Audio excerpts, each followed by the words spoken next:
কদ আফলাহাল মুমিনুন, যত মুমিন রয়েছে একজন মুমিনকেও আমি আল্লাহ বাদ দিলাম না, তোমরা সকল ঈমানদাররা সাফল্যমণ্ডিত। ঈমানদারের ভিতরে গরিব মুমিন আছে না নাই? ধনী মুমিন আছে, ল্যাংড়া মুমিন আছে, রিক্সাওয়ালা আছে, ভ্যানওয়ালা আছে, আবার মেম্বার চেয়ারম্যানও আছে, এমপি মন্ত্রীও আছে, সমাজের নেতাও আছে, গুলশান বনানীতে বাড়িওয়ালা মুমিনও আছে। আল্লাহ পাক বলে আমার কাছে কোনো পার্থক্য নাই। আমার ছোট্ট মুমিন বলো, বড় মুমিন বলো, ধনী মুমিন বলো, গরিব মুমিন বলো, যারা যারা ঈমান এনেছো, আমি তোমাদের সবার বেলায় একটা ঘোষণা দিয়ে দিলাম, তোমরা সবাই দুনিয়ায় সফল, আখিরাতেও তোমরা সফল। সুবহানাল্লাহ কর না। কিন্তু সফল যে হয়েছেন কেমনে হবেন? কতগুলো শর্ত লাগবে কি লাগবে না? আপনি দুনিয়ার একটা ছোট্ট কাজ করলে যদি শর্ত ছাড়া হয় না, আপনি মুমিন হইয়া সাফল্য চিনিয়ে আনবেন, বিজয় চিনিয়ে আনবেন কি কোনো শর্ত ছাড়া কি বিজয় আসবে কি না? আপনি যদি গোল্ডেন পাইতে হয়, আপনার ছেলেকে যদি গোল্ডেন A+ পাইতে হয়, প্রত্যেকটা সাবজেক্ট ভিত্তিক টিচার রাখতে হয়, দিনে রাতে 24 ঘন্টার ভিতরে মিনিমাম 16 ঘন্টা ছেলেকে পড়াতে হয়। বছর শেষে সে গোল্ডেন যখন পায়, প্রধান শিক্ষকও খুশি হয়, এলাকাবাসীও খুশি হয়, তার জীবনের একটা সুন্দর মান নির্ণয় করার একটা টার্গেট তৈরি হয়। আল্লাহ পাক বলে তোমরা মুমিনরা সাফল্য চিনিয়ে আনবা, আখিরাতে জান্নাতের সুফল ভোগ করবা, তোমাদেরও কি পরিমাণ খাটাখাটনি লাগবে ওই বিষয়ে আমি একে এক করে তোমাদের কতগুলো শর্ত জুড়ে দিলাম। ওই শর্তগুলো পূরণ করে আমি আল্লাহর হাতে উঠাইয়া দাও, আমি কথা দিলাম কেউ তোমাদেরকে যন্ত্রণা দিতে পারবে না, কেউ তোমাদেরকে দাবায় রাখতে পারবে না, কেউ তোমাদের প্রতি জুলুম করতে পারবে না, কেউ মুমিনদের দিকে হাত বাড়াতে পারবে না। হাত বাড়ানি তো দূরের কথা, সারা দুনিয়ার মুমিনদের দিকে চোখ তুলেও কেউ তাকাবার সাহস পাবে না। কিন্তু শর্ত হলো তোমরা আমার হাতেই গুণগুলো উঠেই দিবা। যেদিন তোমাদের চোখে মুখে হাতে পায়ে দেহের ভিতরে এই গুণগুলো প্র্যাকটিস হওয়া শুরু করবে, তোমরা যখন ঈমানের কাজগুলো তোমাদের দেহের ভিতরে প্র্যাকটিস করবা, তোমরা এগুলো আচারে আচরণে কর্মের ভিতরে ফুটাইয়া তুলবা, সেদিন তোমাদের সাফল্য আর বিজয় কেউ ঠেকাতে পারবে না। 1 নাম্বার, আল্লাযীনা হুম ফি সালাতিহিম খাশিউন। 1 নাম্বার ওই মুমিনরা সফল যারা তাদের নামাজকে আল্লাহর ভয়ে বিনয় ভরে একনিষ্ঠতার সাথে নামাজে দাঁড়ায়। সুবহানাল্লাহ কর। আজকে সকালে নামাজ পড়ছেন তো সবাই, ফজর পইরা আইছেন তো, 5 ওয়াক্ত পুরা পুরা পড়া হয়েছে তো, বা জামাত পড়া হয়েছে তো। 6টা গুণের মধ্যে 1 নাম্বার গুণ আল্লাহ নিয়ে এনেছে নামাজ। 6টার ভিতরে 1 নাম্বারে এনেছে নামাজ। কেন অন্যগুলার 1 নাম্বারে আনতে পারে নাই? একজন মানুষ যেমন তার মাথা না থাকলে দেহের কোনো দাম নাই, নামাজ না থাকলে ঈমানদারেরও কোনো দাম নাই। মাথা না থাকলে দেহের যেরকম কোনো দাম নাই, নামাজ না থাকলে মুসলমানেরও সাইরানারও দাম নাই। কাফের আর মুমিনের মধ্যে 1 নাম্বার পার্থক্য হলো নামাজ। মুমিন যাবে আজান হওয়ার সাথে সাথে মসজিদে, কাফের যাবে আজান হওয়ার সাথে সাথে মন্দিরে, দুর্গায়, দরগায়। ইমানদার তার আসল ঠিকানা হবে যখন হাইয়া আলাস সালাহ বলে ডাক দিবে, দুনিয়ার সকল কর্মকাণ্ড ফেলে দিয়ে ইমানদার দৌড়াবে আল্লাহর ঘরে, মসজিদের দিকে। আল্লাহ পাক তখন তোমার দিকে দৌড়াবে, তুমি দৌড়াবে আল্লাহর দিকে, আল্লাহ দৌড়াবে তোমার দিকে। নামাজ পড়ে দিনের কামটা শুরু করো, সারাদিন আল্লাহর রহমত ঘুমাবার আগ পর্যন্ত তোমার পিছনে পিছনে ঘুরবে, আল্লাহর ছায়া তোমার পিছনে ঘুরবে। নবীজি বলেছেন, যারা 5 ওয়াক্ত নামাজ বা জামাত আদায় করবে, তাকবীর উলার সাথে 40 দিন পর্যন্ত নামাজ আদায় করবে, ওই ব্যক্তির মনের সব আশা আল্লাহ ফুরাইয়া দিবে। যত রকমের তার নেক নিয়ত থাকুক, আল্লাহ তাআলা তার সব নেক নিয়তগুলো পুরা করে দিবে।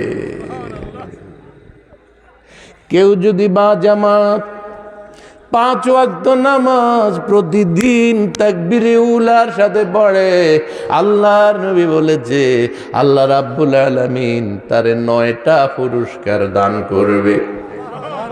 একটা দুটা নয়, 9টা। 3টা দিবে দুনিয়ায়, 3টা দিবে কবরে, 3টা দিবে হাসরে, 3 তিরিকা 9, মোট 9টা পুরস্কার নামাজীদের দিয়ে দিবে। চিল্লে বলেন মারহাবা। নামাজ পড়বেন তো সবাই? রাজি আছেন তো সবাই? সংক্ষেপে বলে ফেলি, 6টা গুণের কথা কখন বলবো? নামাজের ওয়াজও যদি সারা রাত করে কোনো মৌলবি শেষ করতে পারবে না। প্রয়োজন হলো আমাদের আমল, ঠিক না বেঠিক? আজকে রাতে এখানে তাবারুক খেলেন, আমার ছাত্র জহির সহ সবাই আপনাদের আয়োজন করলো, পরের দিন সকালবেলায় মসজিদ খালি রইয়া গেল। নামাজি বাড়লো না, পর্দা বাড়লো না, চুরি কমলো না, মিথ্যা কমলো না, চুগলখুরি ডাকাতি গীবত কমলো না, এই ওয়াজের সায়রানা দামও নাই। আল্লাহ পাক বলছে, আমি ইমানদারদের সাফল্য দিলাম, কিন্তু আল্লাহর শর্তগুলো আপনি পূরণ করলেন না, ওই আল্লাহর ঠেকা লাগে নাই আপনার সাফল্য দেওয়া, ঠিক না বেঠিক? শর্ত পূরণ হবে আপনি ফল পাবেন, শর্ত পূরণ হবে না আপনি যেই লেজ সেই লেজে থেকে যাবেন, কোনো লাভ হবে না। সিদ্ধান্ত নিতে হবে সূরা মুমিনুন থেকে আপনি আমল করবেন কি করবেন না। যেদিন সাহাবাদের সামনে সূরা মুমিনুন রাসূল পড়েছেন আর বলেছেন, ও আমার সাহাবারা, এইমাত্র জিবরাইল আমাকে 10টি আয়াত দিয়ে গিয়েছে, আর বলে গিয়েছে আমার কোন উম্মত যদি এই 10টি আয়াতের উপরে আমল করে সোজা জান্নাতে চলে যাবে। হযরত ওমর বললেন, নবী গো, ওই আয়াতগুলো কি আমাদেরকে একটু বলুন, আমরাও কথা দিলাম ওই আয়াতগুলো আমল করব আর জান্নাতে চলে যাব। আমি আপনাদের সামনে সে আয়াতগুলো পড়েছি। আল্লাহ সাফল্যের সুসংবাদ দিয়েছে আর বলেছে, 1 নাম্বার কাজটা ধরে শুরু করো, একটা একটা করতে করতে 6টা পর্যন্ত যাও, আমি তোমাদেরকে জান্নাতুল ফেরদাউসের মালিক বানাইয়া দেব। তাইলে 5 ওয়াক্ত নামাজ বা জামাত পড়লে কয়টা পুরস্কার? 9টা পুরস্কার। দুনিয়ায় 3টা, কবরে 3টা, হাসরে 3টা। চিল্লা বলেন মারহাবা। দুনিয়ায় 3টা হলো, পাক্কা নামাজি যারা, আল্লাহ তাআলা পৃথিবীতে তার কোনো রিজিকের অভাব রাখবে না। 2 নাম্বার হলো, ওই ব্যক্তিটির যত কালো হোক না কেন তার চেহারার ভিতরে আল্লাহর নূর ঝকঝক করতে থাকবে। 3 নাম্বার ফায়দা হলো, পৃথিবীর বুকে ওই ব্যক্তিটির প্রতি পাড়া প্রতিবেশী মানুষগুলোর ভালোবাসা তার প্রতি আল্লাহ জমাইয়া দে, ঠিক না বেঠিক? দেখবেন নামাজি মানুষকে আল্লাহ যেমন পছন্দ করে, সমাজের লোকেরাও নামাজিরে পছন্দ করে, ঠিক না বেঠিক? বেনামাজিরে কেউ দেখতে পারে না, এমনকি কুকুর পর্যন্ত বেনামাজি থেকে আল্লাহর কাছে পানা চায়, ঠিক না বেঠিক? নামাজ পড়বেন তো সবাই। যুবকেরা তোমরা কথা দাও, মাহফিলে আসছো, একটা টুপিও আনতে পারলা না, মনে মনে আইসো হুজুর ওয়াজটা খালি শেষ হোক, একটা দুইটা ফোটলা লইয়া খালি বাড়ির দৌড় দিমু, যাই করে খোদায়, ঠিক না বেঠিক? আর যদি ফোটলাটা না পাই একটা গ্যাঞ্জাম লাগাই দিমু, হ্যাঁ? কিন্তু তোমাদেরকে শরম দিতে চাই না, তোমরাই তো সেই যুবক। আমরা যখন হতাশ হয়ে গেলাম এদেশে কিছুই হবে না, কিন্তু 5 আগস্টে তোমরাই তো নেমে রাজপথে বুকের তাজা রক্ত দিয়ে দিয়েছ, তোমরাই দেশের মোড় ঘুরে দিয়েছ, তোমরা কথা বলার কোরআনের পক্ষে রাস্তা তৈরি করে দিয়েছ। এই সামনের সারির আমার বুড়া বুড়া চাচারা তা পারবে না, তোমরা যা পারবা ওনারাও পেরেছে যখন তারা তোমাদের মতো যুবক ছিল। এখন যদি চায় এখান থেকে দেবিদ্যার একটা মিছিল নিয়ে যাবে, তাদের দ্বারা সম্ভব হবে না, তারা 2 গজও যাইতে পারবে না। কিন্তু তোমরা দৌড়াইয়া সবার আগে দেবিদ্যার চলে গিয়ে কোরআনের পক্ষে কথা বলতে পারবা। সেজন্য বলেছি তোমাদেরকে বেইজ্জতি করছি না, মাথার চুলগুলো কাউয়ার বাসার মতো না রেখা নবীর তরিকা মতো চুলগুলো রাখো, একটা টুপি মাথায় দাও, মসজিদে গিয়ে প্রথম কাতারে নামাজে দাঁড়াও। আল্লাহর রহমত যখন তোমার প্রতি নাজিল হয়ে যাবে, ঘরে যাওয়ার সাথে সাথে তোমার বাবা বলবে, বাবা রে আজকে তোমাকে ভিন্ন রূপে দেখা যাচ্ছে। মা বলবে, বাবা অনেক সুন্দর করেছো, আজকে তোমাকে ভিন্ন রূপে দেখতে পাচ্ছি। তোমাকে দেখা মাত্র এই মা বাবার একটা দোয়া তোমার প্রতি নাজিল হয়ে যাবে। সুতরাং নামাজের 3টা উপকার দুনিয়ায় আছে। তোমার রিজিকের অভাব হবে না, মানুষের ভালোবাসার অভাব হবে না। আল্লাহ পাক বলেছে, তুমি যতই খারাপ চেহারার মানুষ হও, তোমার চেহারার ভিতরে নূর চমকাতে থাকবে। নামাজ পড়বা কারা কারা 2টা হাত তুলে আল্লাহরে দেখাও।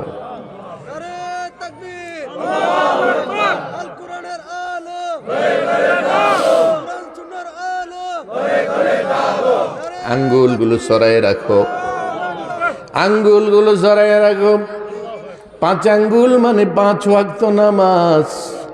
আল্লাহরে দেখাও, মাবুদ গো তোমার বান্দাদেরকে আমি নামাজি বানাতে পারবো না, কিন্তু তোমার দরবারে হাজির করে দিলাম। তুমি ক্যামেরা বন্দি করো, তোমার ফটোগ্রাফার ফেরেশতাদেরকে এই ময়দানে পাঠাইয়া দাও, ভিডিও বানাও, ক্যামেরা বন্দি করো, হাতগুলো ক্যামেরা বন্দি করো। যেদিন হাসরের ময়দানে গলায় গামছা লাগাইয়া টাইনা টাইনা রওনা দেবে, সেই দিন আজকের ভিডিওটা তুমি ওপেন করবা, এই ভিডিওটা ছেড়ে দিবা, আর এই হাতগুলো দেখে দেখে আমাদের সবাইরে জান্নাতে নেওয়ার ব্যবস্থা করে দিবা। বলে না আমিন? হাতগুলো ধরে রাখুন, ওয়াদা করুন আজকের পরে আর নামাজ ছাড়বো না। ছেলেরে নামাজি বানাবো, ভাইয়ের নামাজি বানাবো, কলেজ পড়ুয়া মেয়েরে নামাজি বানাবো। নামাজ নামাজ নামাজ নামাজের আন্দোলন সমাজে শুরু করে দেব। যেই সমাজে নামাজি আছে ওই সমাজে চুরি থাকতে পারে না, ডাকাতি থাকতে পারে না, বেপরদা থাকতে পারে না। ও ভাইয়েরা, গ্রামের দিগির ভাইয়েরা বোনেরা যারা ঘরের ভিতরে আছো, কথা দাও আজকের ওয়াজের পরে কেউ বেনামাজি থাকবা না। তোমাদের এই গ্রাম হবে সারা দুনিয়ার শ্রেষ্ঠ গ্রাম, ঠিক না বেঠিক? হাত নামান। 1 নম্বর গুণ কি নামাজি হওয়া, ঠিক না বেঠিক? দুনিয়ায় কয়টা? কবরে কয়টা? সুবহানাল্লাহ কর। কবরের দিনটা হলো আপনার সংকীর্ণ যে কবরটা আল্লাহ রাব্বুল আলামিন নামাজের জন্য প্রশস্ত বানাইয়া দেবে, কবরের অন্ধকার দূর করে দেবে, কবরের সওয়ালগুলো আসান করে দেবে। কয়টা গেল? হাসরের ময়দানে তিনটা। এমন অবস্থা হাসরের ময়দানের হবে কেউ দাঁড়াতে পারবে না, একদিন মাত্র দাঁড়াবে। ওই একদিনের পরিমাণ হবে 50,000 বছর লম্বা।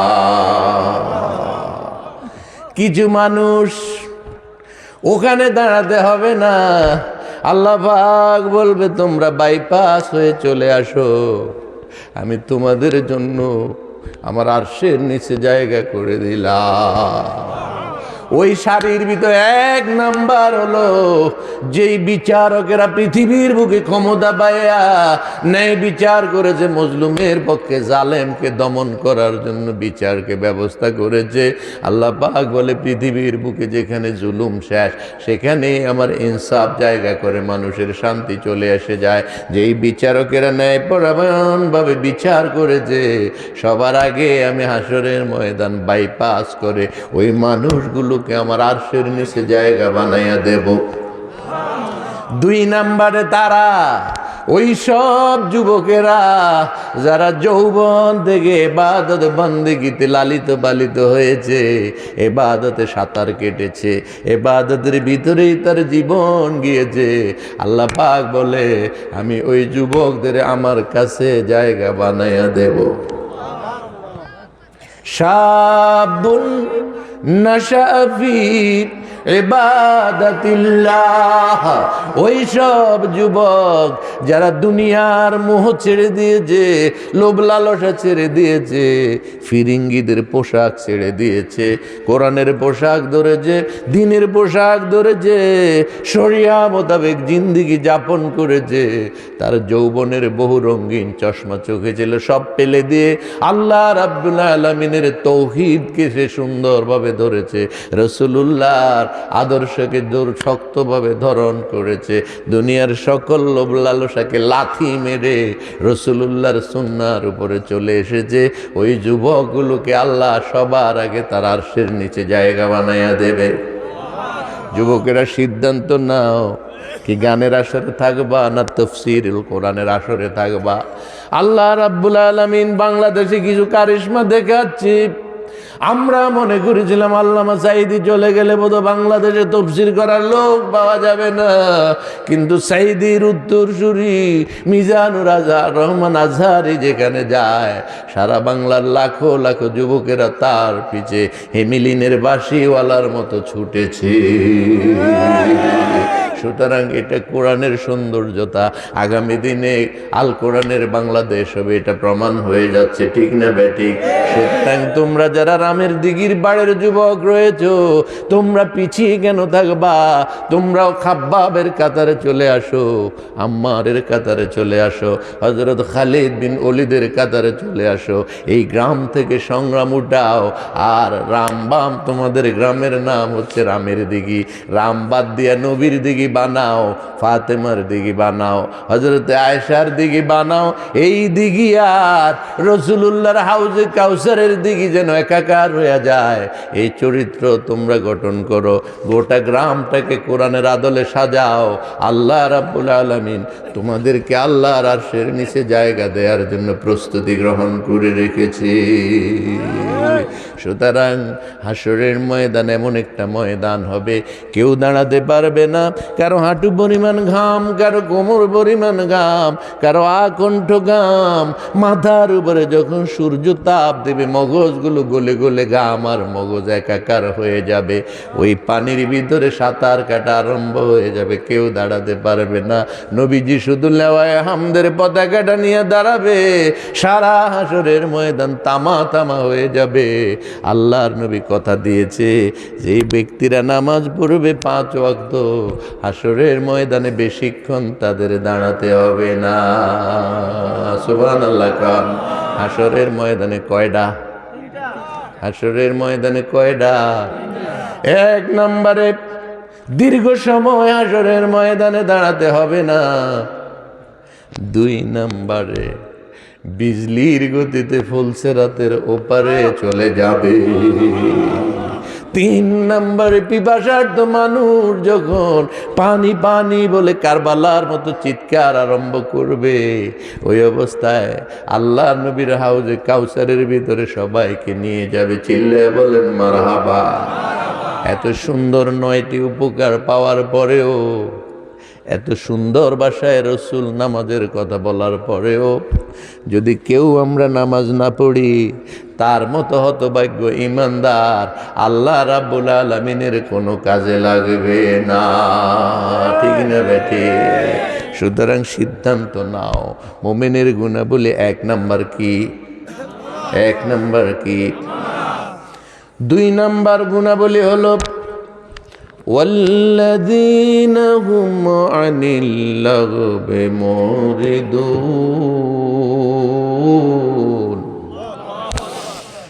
নামাজি হওয়ার পরে নামাজিরা কখনো মিথ্যা বলতে পারেনি। নামাজি কি কখনো সুদ খাইতে পারে? যেই ব্যক্তি আল্লাহর সাথে মসজিদে দাঁড়িয়ে ওয়াদা দিয়েছে সূরা ফাতিহায়, ইয়াকা না'বুদু ওয়া ইয়াকা নাস্তাঈন ইহদিনাস সিরাতাল মুস্তাকিম।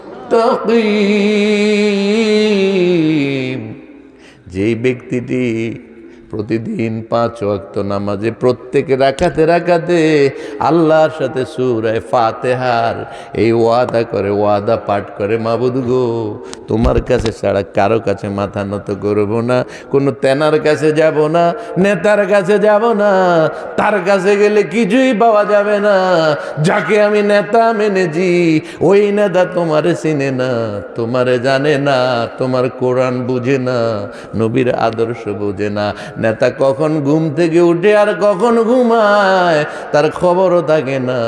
রাব্বুল আলামিন আজকে থেকে তোমারে ওয়াদা দিলাম, ওই দুনিয়ার জালেমগুলোর কাছ থেকে আমি হাত ছেড়ে দিয়ে তোমার কোরআনের হাতে হাত দিয়ে আমি শপথ নিলাম, আজকের পরে আর কখনো দুনিয়ার লোভের দিকে দৌড়াবো না। আল্লাহ পাক বলেন, নামাজি যদি তুমি হইয়া যাও, মসজিদে গিয়ে যদি আমার কদমে সিজদা দাও, তুমি সাক্ষী হইয়া গেলা, এটাই তোমার জীবনের মোড় ঘুরে দেবে। তুমি সমাজে শ্রেষ্ঠ মানুষ হবা, মিথ্যা বলবা না, চগলখুরি করবা না, আজে বাজে কাজের ভিতরে তোমাকে পাওয়া যাবে না। অন্য কেউ যায় যাক, গানের ভিতরে যাক, বাজনার ভিতরে যাক, মারামারির ভিতরে যাক, খুনাখুনির ভিতরে যাক, আমি মসজিদে গিয়েছি, নামাজ ধরেছি, আমি কখনো অন্যায়কারীদের পক্ষে যাব না। যদি যাইতেই হয় ন্যায়ের সংগ্রামের প্রথম কাতারে আমাকে পাওয়া যাবে। আল্লাহ পাক বলেন, ওয়াল্লাযীনা হুম আনিল লাগবি মুরিদুন। 2 নাম্বার গুণ হলো আমার ঈমানদার যারা, তাদের 2 নাম্বার গুণ হলো আনিল লাগবি মুরিদুন। লঘুবুন শব্দের অর্থ হচ্ছে অর্থহীন কোনো কাজ কিংবা কথাকে বলে লঘু। কথার মধ্যেও বাজে কথা আছে না নাই? কাজের মধ্যেও বাজে কাজ আছে না নাই? আল্লাহ পাক বলেন, আমার মসজিদে দাঁড়ায়া যারা আমার উপরে ঈমান এনে নামাজ পড়েছে, এবার তারা 2 নাম্বার কাজটা তাদের জন্য সহজ হয়ে যাবে। তারা কখনো আজে বাজে কথা মুখ দিয়ে আনবে না, আর আজে বাজে কাজের মধ্যে ঈমানদার নামাজিরে পাওয়া যাবে না। এবার ভেবে দেখুন তো, যদি এই ধরনের মানুষ সমাজে থাকে, তাহলে ওই সমাজে কোনো বিচার আচার লাগবো নি, কোনো খুনাখুনি থাকবো নি, ইফটিজিং থাকবো নি, নারী নির্যাতন থাকবো নি, কোনো চেয়ারম্যান মেম্বারের আর দরকার হবে নি। গরম ভাত খাইবার বিড়ালের আঙ্গুল দেখাবা, তুমি তো ওয়াদা দিয়েছো আল্লাহর কাছে, তুমি যখন অন্যায় করবা না, কারো উপরে জুলুম করবা না, কোনো নেতা খাতায় তোমার গ্রামে মাতবরি করাও লাগবে না, ঠিক না ঠিক? তুমি তো একজনকে মাতবর মেনে ফেলেছো, একজনকে তো তুমি তোমার জীবনের মিশন হিসেবে, ভীষণ হিসেবে মালিক বানায়া ফেলেছো। সুতরাং তুমি তো তার কথায় ওঠো, তার কথায় বসো। সুতরাং তোমারে শাসন করার জন্য আর দুনিয়ার কোনো মাতবরের প্রয়োজন হবে না, ঠিক না বেঠিক? তুমি তো অন্যায় করো না, তোমার শাসন করবে কেডা? আল্লাহ পাক বলছে নামাজ ধরো, একনিষ্ঠ নামাজি হও। এরপর তুমি ওয়াল্লাযীনা হুম আনিল লাগবি মুরিদুন, নামাজির পরে যারা আজে বাজে কথাও মুখ দিয়ে বলবে না, আজে বাজে কাজেও তাদেরকে খুঁজে পাওয়া যাবে না। কয় নাম্বার গেল বলেন? ওয়াজ কি আর করা লাগবে? যদি এই দুইটা গুণের মুসলমানও যদি শুধু এই রামের দিঘির পাড়ে থাকে, আপনাদের গ্রাম হবে সারা দুনিয়ার সেরা গ্রাম, ঠিক না বেঠিক? দ্বিতীয় বছর আর ওয়াজ করা লাগবে না। ওয়াল্লাযীনা হুম আনিল লাগবি মুরিদিন, লঘুবন শব্দের অর্থ নাই, অর্থ। কাজেরও কোনো অর্থ নাই, কথারও কোনো। আপনারা এখনো বুঝে সারেন না। আমি দুই একটা উদাহরণ দিই, কেমন? এই মুখ দিয়া আজে বাজে কথাও বলা যায়, জিকিরও, আল্লাহর শুকরও আদায়, ভালো কথাও বলা যায়। আচ্ছা, আমাদের নবীর মুখ থেকে কেউ কোনোদিন খারাপ কথা শুনছে?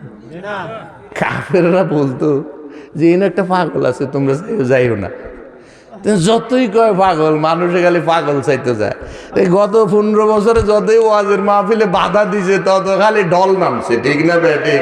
আর মিজানুর রহমান আজহারীর কেউ চিনত না। বেডাউন বাংলাদেশে আসার সাথে সাথে আগে যদি 1 লাখ, এখন ওই 5 লাখ। বাধা দিলে কিন্তু মানুষের আকর্ষণ।